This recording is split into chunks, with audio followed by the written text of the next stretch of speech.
Bonsoir à tous, nous vous retrouvons ce soir encore avec beaucoup de plaisir sur RTI 1. À la une de l'actualité, l'emploi jeune en première ligne ce mardi à la primature. Le Premier ministre Ahmed Bakayoko a échangé avec les ministres dont les départements traitent de cette question cruciale pour le développement de la Côte d'Ivoire. Le point de la rencontre en début de journal.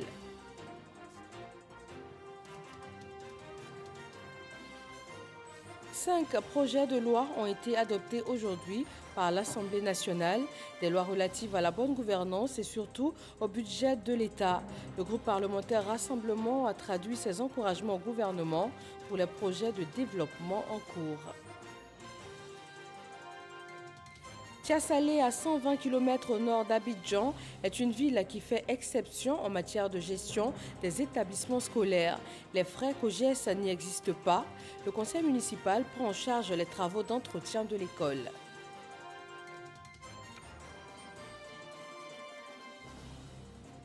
Et puis, ce 1er décembre marque la journée mondiale de lutte contre le sida. Des progrès enregistrés dans la lutte contre la pandémie, mais elle continue de faire des victimes. Les objectifs ne sont pas encore atteints. 20h, merci de nous suivre sur RTI 1 ce 1er décembre. Bienvenue. Démarrons cette session d'information à la primature. Le Premier ministre Ahmed Bakayoko a échangé avec plusieurs membres de son gouvernement, précisément les ministres qui interviennent dans le domaine de l'éducation et de l'emploi des jeunes. Issaïe Ochonan nous fait le point de cette rencontre en faveur de la jeunesse ivoirienne. L'emploi des jeunes, une priorité du président de la République, Alassane Ouattara, pour le nouveau quinquennat. Sur son initiative, le Premier ministre Ahmed Bakayoko a échangé avec des ministres en charge de l'emploi des jeunes à la primature ce mardi. On est arrivé à la conclusion que la fonction publique n'est pas forcément une solution. Vous avez plus de 200 000 fonctionnaires en Côte d'Ivoire, vous avez à peu près 300 000 candidats chaque année pour les concours et moins de 10% donc, de ces candidats sont admis donc, aux différents concours. Donc ce n'est pas la solution. Et le Premier ministre nous a instruit donc à l'effet, en liaison avec tous les autres secteurs, tous les autres ministères, donc de réfléchir une vraie stratégie qui nous permettrait donc d'adresser réellement donc, la question donc, de l'insertion des jeunes en renforçant le dispositif d'IA existant, mais en allant beaucoup plus loin. Le ministre Touré Mamadou assure que les moyens seront mis à la disposition des jeunes afin de permettre leur insertion dans le monde du travail. L'idée, donc, c'est de viser au bas mot 2 millions donc, de jeunes qui peuvent avoir des opportunités de stage, des opportunités de financement donc, de projets, des opportunités en termes de travaux à haute intensité de main-d'œuvre et même des opportunités en termes d'apprentissage. Donc, nous allons avec son cabinet travailler et pour que très rapidement, nous puissions lui soumettre donc, les propositions pour aller plus loin dans les résultats déjà obtenus.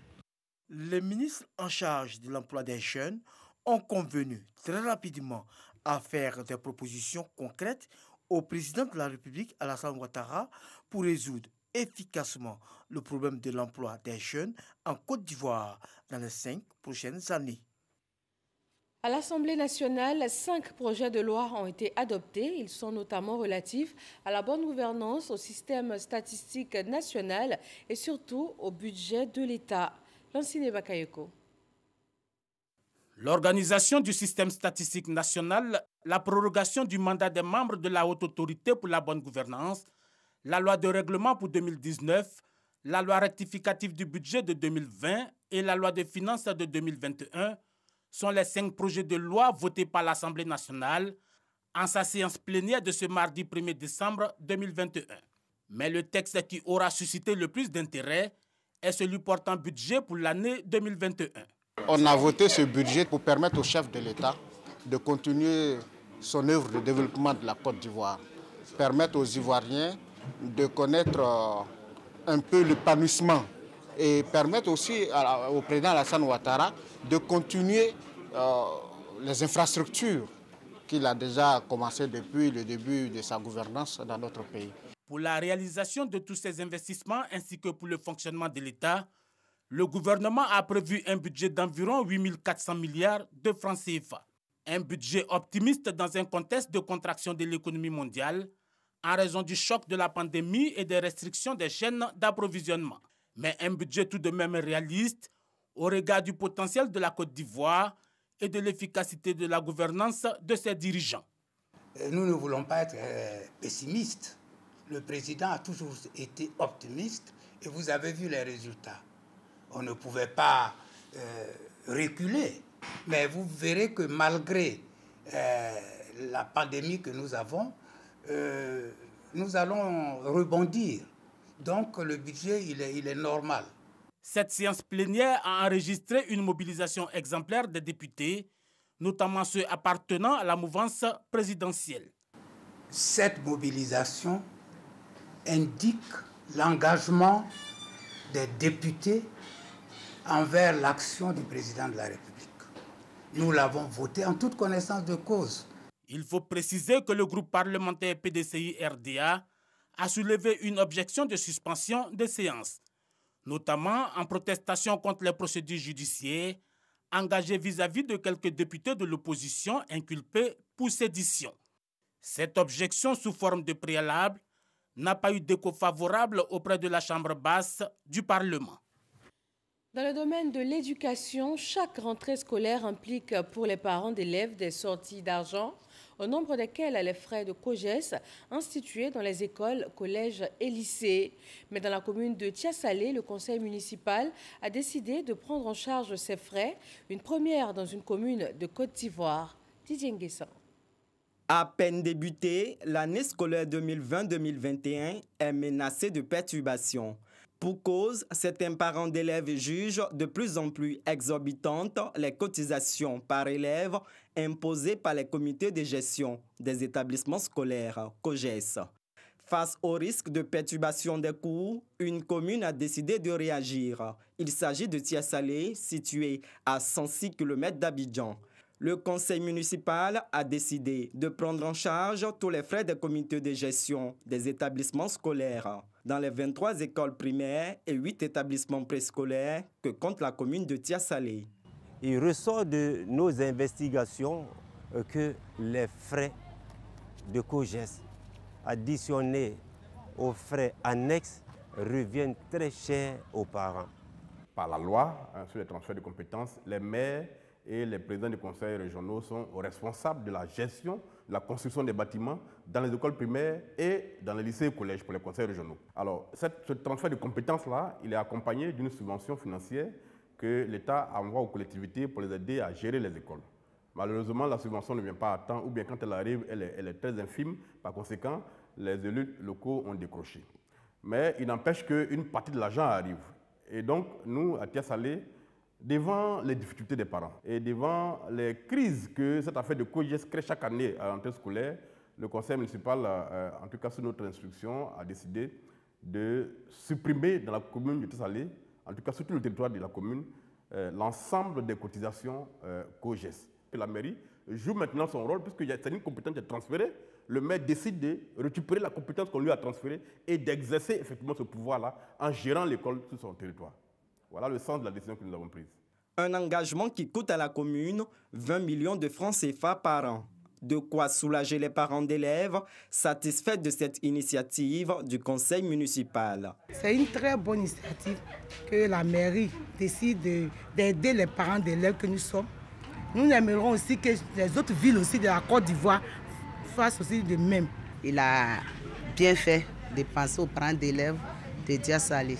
C'est particulier à Tiasalé. On espère qu'en tant que parents, que cela perdure. Les gestionnaires des COJES sont également soulagés. Désormais, ils présentent directement leurs besoins à la mairie. Ces portes-là ont été refaites parce que les poignées, tout était défectueux. Ça a été entièrement refait, ainsi que les anciens bâtiments. Même au-delà, c'est-à-dire qu'il y a d'autres écoles derrière. C'est un groupe scolaire de 6 établissements. Vraiment, tous les travaux ont été refaits. Tous les petits soucis que nous avions, nous mettions au moins 3 à 4 mois pour pouvoir les résoudre. En 72 heures, la mairie nous a permis de colmater ces brèches-là. Pour la première année, c'est trouvé que nous avons 3 classes qui étaient décoiffées, les toilettes étaient décoiffées. L'école s'était trouvée dans un état de délabrement très avancé, qui nous a aidés à pouvoir financer les travaux de réhabilitation. Le recouvrement des cotisations auprès des parents était souvent une pomme de discorde entre les acteurs de l'éducation. Les directeurs d'école sont aujourd'hui déchargés de ce fardeau à Tiasalé. Nous sommes là pour l'administration, la pédagogie, c'est bon. Mais si nous sommes engagés comme des agents de recouvrement, des collecteurs. Et si l'argent ne rentre pas, on nous poursuit à tout moment. Vraiment, je pense que cela nous a arraché beaucoup de choses. Ça nous a beaucoup débarrassé des poursuites.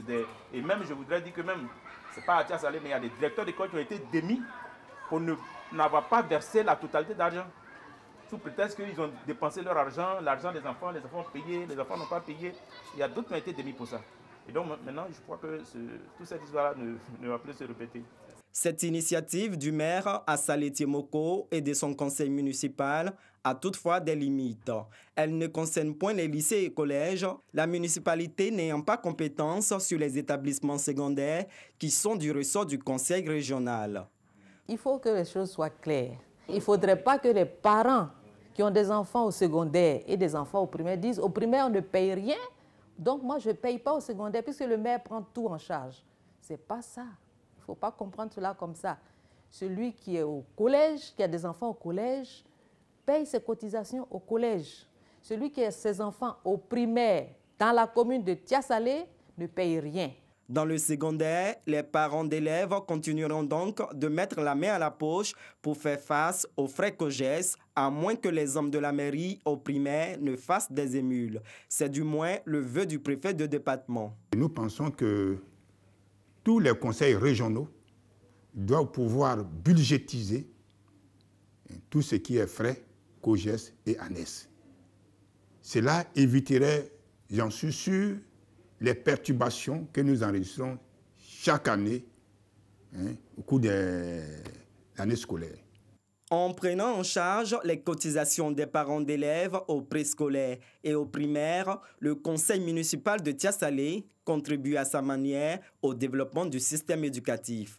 Il jette ainsi un pavé dans la mare des frais COJES.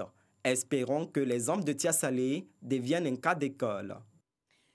Dans le département de Ouangolodougou, nord de la Côte d'Ivoire, c'est le député qui met du sien au bénéfice des parents d'élèves. 60 écoles primaires ont reçu des manuels scolaires et pédagogiques. Le reportage est signé Kader Sokodogo. Cours de l'école primaire publique à Ouangolosso. Cérémonie de remise de dons au profit des écoliers du département de Ouangolodougou. On y trouve un peu de tout. Manuels scolaires pour apprenants et enseignants. La traditionnelle craie qui sert au tableau, comme sur une ardoise, est en quantité suffisante pour dispenser les parents de son achat. Le don est du député de Ouangolodougou. Nous avons pour devoir de soutenir l'école, car en le faisant, nous prolongeons l'éducation de nos enfants. Tout en réitérant mon engagement au service des populations de Ouangolodougou, j'aimerais vous rassurer de mon entière disponibilité à contribuer au bien-être de nos enfants. Un geste apprécié à sa juste valeur. Hier, c'était des kits qui nous a remis pour le poupée Farago. Avant-hier, c'était des splits qui m'a remis pour le bureau. Aujourd'hui, c'est des kits encore qu'il me remet. Malheureusement, la langue qui est la nôtre n'a que ce petit mot pour dire merci. L'inspection de l'enseignement primaire de Ouangolodougou compte 60 écoles. Chacune d'elles recevra sa part. Ce 1er décembre, c'est la journée mondiale de lutte contre le sida. Des progrès sont enregistrés dans la lutte contre la pandémie, mais elle continue de faire des victimes. Les objectifs ne sont pas encore atteints. En Côte d'Ivoire, le taux de prévalence est passé de 4,7 à 2,5% en 2018, avec une régression du nombre de décès liés au sida. Patricia Omouetia. La Côte d'Ivoire a célébré la 33e journée mondiale de lutte contre le sida ce 1er décembre dans la commune de Port-Boué. La cérémonie officielle, présidée par le ministre de la Santé et de l'Hygiène publique, a enregistré la participation des agences du système des Nations Unies en Côte d'Ivoire et d'autres partenaires comme l'ambassade des États-Unis en Côte d'Ivoire et les ONG nationales et internationales. Pour Aka Oulé, l'objectif est de sensibiliser l'opinion nationale sur les nouveaux enjeux et défis de la lutte de l'infection à VIH. Le coordonnateur résident des Nations Unies en Côte d'Ivoire et l'ambassadeur des États-Unis ont ensemble relevé une baisse de 52% des décès liés au VIH-Sida. En Côte d'Ivoire, sur les 10 dernières années, on a réussi à diviser par 2 le nombre d'infections liées au sida et le nombre de décès. Le deuxième message, c'est de dire qu'il faut continuer parce que malgré tous ces progrès, Il y a encore l'année dernière 12 000 personnes à peu près qui sont mortes du sida en Côte d'Ivoire. En Côte d'Ivoire, depuis 17 ans, nous avons investi quelques 1,7 milliard de dollars dans cette seule lutte. Et nous avons un partenariat efficace avec, bien sûr, le ministère de la Santé et de l'Hygiène publique, les Nations Unies. Et de plus en plus, nous cherchons à impliquer les leaders religieux et traditionnels, surtout pour lutter contre la stigmatisation qui persiste. Des défilés et l'investiture du comité communal des membres de la commune de Port-Bouët ont mis fin à la célébration de la 33e journée mondiale de lutte contre le sida. Une autre pandémie qui sévit dans le monde, le coronavirus, faisant le bilan pour la Côte d'Ivoire en ce mardi 1er décembre.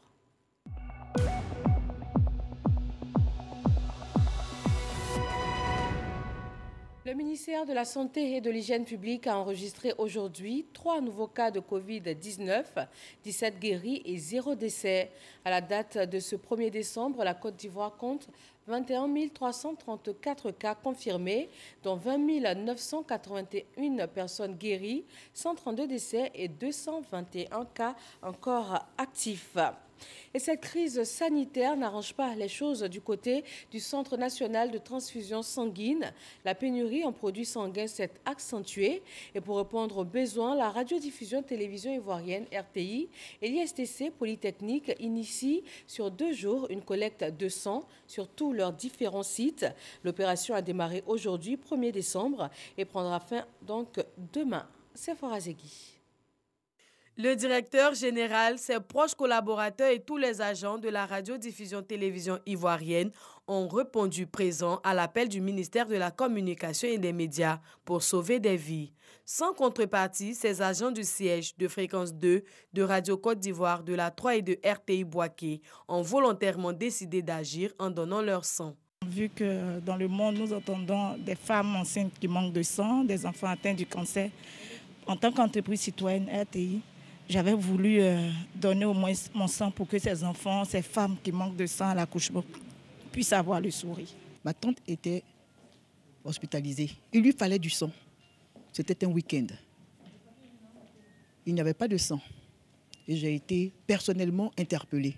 Aujourd'hui, c'est avec beaucoup de joie que je donne mon sang.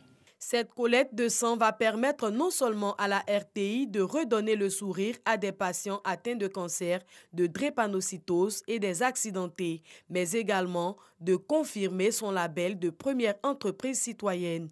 C'est extrêmement important de soutenir le Centre national de transfusion sanguine et de soutenir par la même occasion l'ensemble de la population et chacun de nous, parce que nous sommes à la fois donneurs et bénéficiaires du sang. Aujourd'hui, il y a un déficit important.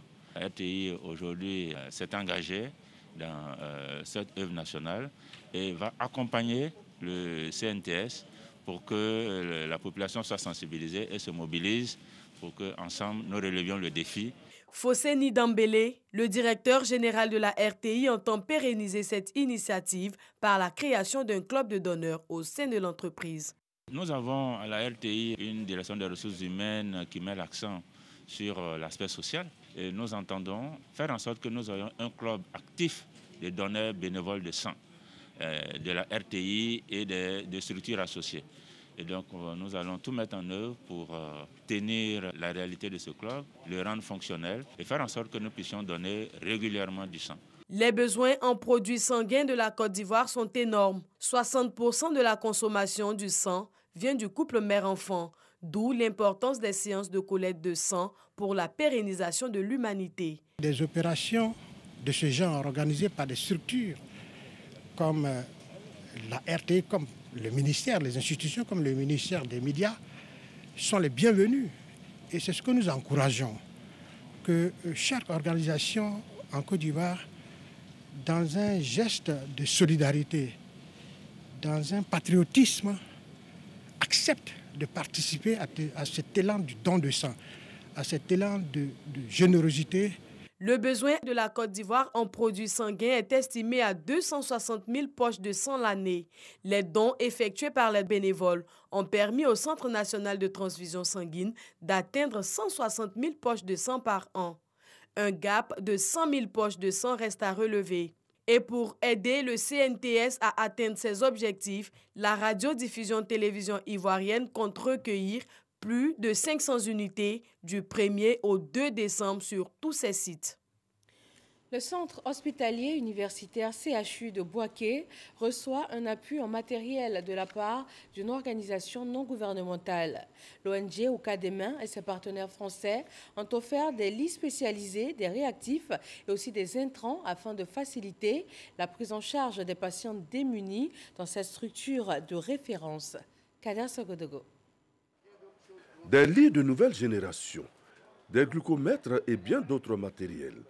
Tels sont les dons de l'ONG Oukademain et de ses partenaires au centre hospitalier universitaire de Bouaké. Donc nous sommes ici ce matin, au nom de l'ONG Oukademain, faire des dons symboliques, mais qui viennent à point nommé, parce que le CHU a toujours des besoins. Et si chacun peut faire le peu qu'on peut faire, c'est sûr que nous arriverons tôt ou tard à combler les besoins.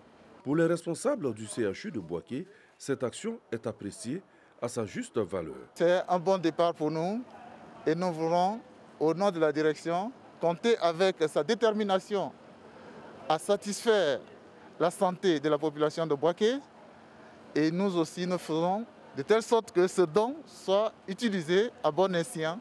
Autorités préfectorales et élus ne sont pas en reste. Inviter tous ceux qui sont de Bouaké, qui soient loin ou d'ici, qui viennent faire ce que Oukademain et son équipe viennent de faire.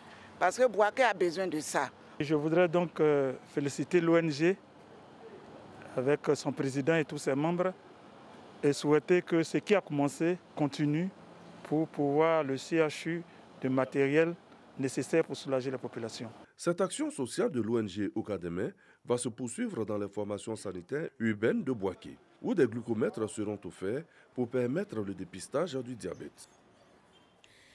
Dans le domaine agricole, 31 directeurs régionaux sont en formation à Abidjan. Objectif, plus d'efficacité sur le terrain afin d'arriver à la transformation structurelle de l'agriculture en Côte d'Ivoire. Jean-Luc Mangbo. Ils sont à la tête des 31 directions régionales de l'agriculture réparties sur toute l'étendue du territoire national. Ils ont effectué le déplacement à Abidjan pour suivre 3 jours durant une formation qui devrait les aider à améliorer la qualité de leurs services. Il s'agira donc de donner aux participants les outils nécessaires qui les aideront à assurer convenablement la collecte, le traitement et la transmission des données et informations fiables avec célérité et en temps réel.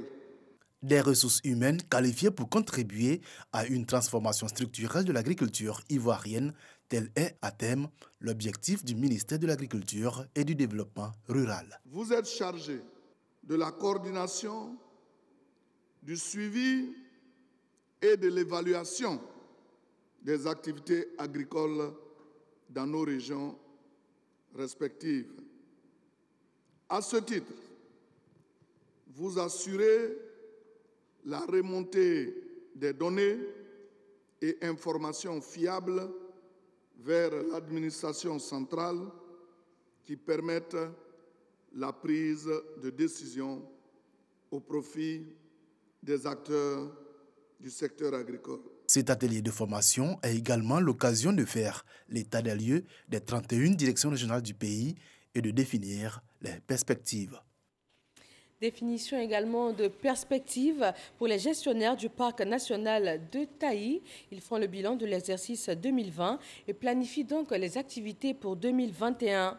Le taux de réalisation effectif des activités pour les 10 premiers mois de cette année est estimé à 53% contre 83% initialement attendus. Abou Sanogo. Les acteurs engagés dans la conservation de ce site classé sur la liste des patrimoines mondiaux de l'UNESCO se réunissent chaque année pour faire le bilan de l'ensemble des activités planifiées au titre de l'année en cours. Les 6 programmes de gestion ont été passés au crible. Ce sont la surveillance, le suivi écologique, la gestion participative et l'appui au développement local, la communication et l'écotourisme, les infrastructures et le management. Ainsi, au titre du bilan, il faut noter l'impact négatif de la Covid-19 sur les activités de gestion, notamment sur l'écotourisme pour lequel aucun visiteur n'a été enregistré depuis la fin du premier trimestre. Cependant, de nombreux acquis ont été réalisés. Il s'agit entre autres de l'appui apporté aux riverains, pour lesquels, dans le cadre du projet d'investissement forestier, 3 fermes d'élevage de cabris et une coopérative d'élevage de poulets traditionnels ont été financés à hauteur de 22 millions de francs CFA. Des mesures ont été prises pour contribuer à la restauration de couverts forestiers du domaine rural, avec la production et la distribution d'environ 20 000 plants d'arbres forestiers dans les localités riveraines du parc. Ainsi, s'agissant du bilan des 10 premiers mois de l'année, le taux de réalisation effectif des activités a été estimé à 53% contre 83% attendu, avec une performance de 66%. Le parc national de Taï est en bonne santé et la couverture forestière était là et que le biomonitoring nous a démontré qu'il y a plusieurs espèces qui sont à l'intérieur de ce parc-là qui sont encore viables. Mais comme vous le savez, en matière de gestion, il faut toujours chercher à améliorer. Donc nous sommes passés au stade de planification pour 2021. L'innovation, c'est qu'on a dit qu'il faut pousser nos actions envers les populations riveraines parce que principalement ce sont ces populations qui nous aident à la conservation de l'espace. La deuxième journée a été réservée à la planification des activités pour l'année 2021. Cette planification s'est basée sur les principaux acquis, mais également sur les leçons tirées des difficultés rencontrées au cours de l'année en cours. Séances plénières et activités de groupe ont marqué ces 2 journées d'intenses travaux, à l'issue desquelles l'équipe du lieutenant-colonel Abdoulaye Diarra-Souba, directeur de zone sud-ouest de l'OIPR, l'Office ivoirien des parcs et réserves, est sorti avec un nouveau plan d'opération exécutable dès 2021. Cap sur Sanfra dans la région de la Maraoué, zone centre-ouest de la Côte d'Ivoire. Après le scrutin présidentiel, l'heure est au bilan. La ville se réjouit de la paix qui prévaut et qui a prévalu avant le scrutin présidentiel. Léon Brou. Sur l'élection présidentielle d'octobre dernier, les populations de Sanfra dans leur diversité sont unanimes. Aucun heurt enregistré avant, pendant et après le scrutin, soit le triomphe de la paix en 2020, tout le contraire de la présidentielle de 2010, marquée pour Sanfra par des pertes en vie humaine, des blessés et des dégâts matériels. Ce changement positif du climat électoral à Sanfra, l'œuvre des élus et cadres, de la vie des populations mobilisées pour célébrer cette paix. C'est la femme qui fait enfant, c'est la femme qui porte 9 mois. C'est seule la mère qui connaît les douleurs de l'affrontement. Partout en Côte d'Ivoire, là où il y a eu affrontement, c'est la jeunesse qui a perdu. Et nous, à Sanfra, vraiment, nous sommes heureux. Vous allez remarquer que cette année, au niveau des élections, il n'y a vraiment pas eu de danger au niveau de Sanfra. Merci de privilégier le vivre ensemble et la cohésion sociale, répond le secrétaire d'État aux populations, et de leur expliquer qu'elles sont désormais en phase avec le président Alassane Ouattara sur l'idéal de paix. Epiphane Zorobi-Balo révèle le développement comme le meilleur avenir pour Sanfra avant d'appeler au renforcement de cette paix retrouvée. Nous avons compris que le secret du développement, c'est la paix. Nous avons compris que le secret du bien-être de chacun d'entre nous, c'est la paix. Et c'est cet élan que nous voulons maintenir pour les échéances futures. Nous avons un objectif, donner la majorité parlementaire à notre président de la République, Alassane Ouattara, pour qu'il ait les outils de gouvernance. Au récent scrutin présidentiel, le département de Sanfra a participé pour environ 70%, contre 64% pour toute la région de la Maraoué. Et la direction régionale de campagne du candidat Alassane Ouattara s'est rendue dans la Bagoué. Elle est allée à la rencontre des militants RHDP et des populations de toute la région. À l'ordre du jour, le bilan de l'élection présidentielle du 31 octobre dernier. Ami Sissoko.